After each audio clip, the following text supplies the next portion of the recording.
ভোটের মুখে বিজেপিতে বড় সড় ধস। বিজেপি ছেড়ে তৃণমূল কংগ্রেসে যোগ দিল একাধিক পরিবার।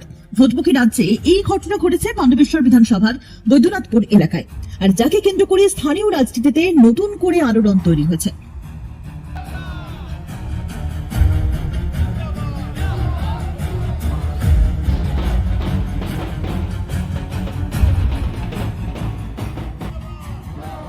তৃণমূলের দাবি, দীর্ঘদিন ধরে বিজেপির সঙ্গে যুক্ত থাকা কয়েকটি পরিবার তাদের সাংগঠনিক এবং রাজনৈতিক অসন্তোষের কারণে দল থেকে সিদ্ধান্ত নেয়।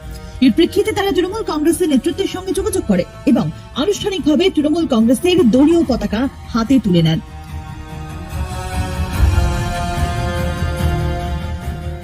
বৈদ্যনাথপুর বিভিন্ন কোণ থেকে আসা এই মানুষগুলোর দাবি, উন্নয়নের শরিক হতে চান তারা, আর তাই এই সিদ্ধান্ত।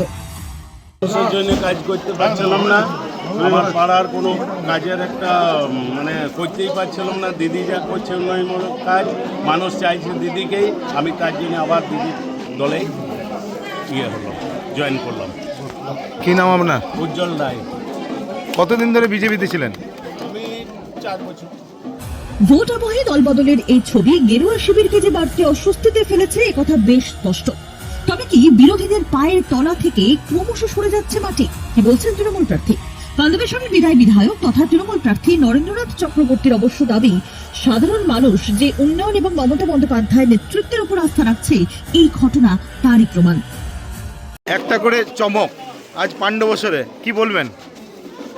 আসলে মানুষ বুঝেছে যে বিজেপি মানুষের জন্য কাজ করবে না, আর এই এসআইআর নিয়ে মানুষ বীতশ্রদ্ধ। তাই সারা বাংলার মানুষ এক কাট্টা হচ্ছেন দিদির পিছনে, কখনো আইএসএফ, কখনো বিজেপি। তাদের যারা ভালো মানুষ আছেন, তারা যারা বাংলার ভালো চান, তারা দিদির ঝান্ডা ধরবেন।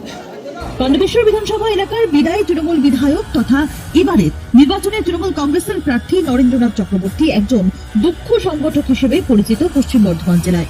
তার উপস্থিতিতেই এই যোগদান কর্মসূচি হয়। বৈদ্যনাথপুরের এই রাজনৈতিক ভাঙন ভোটের বাক্সে ঠিক কতটা প্রভাব ফেলবে, এখন সেটাই দেখার।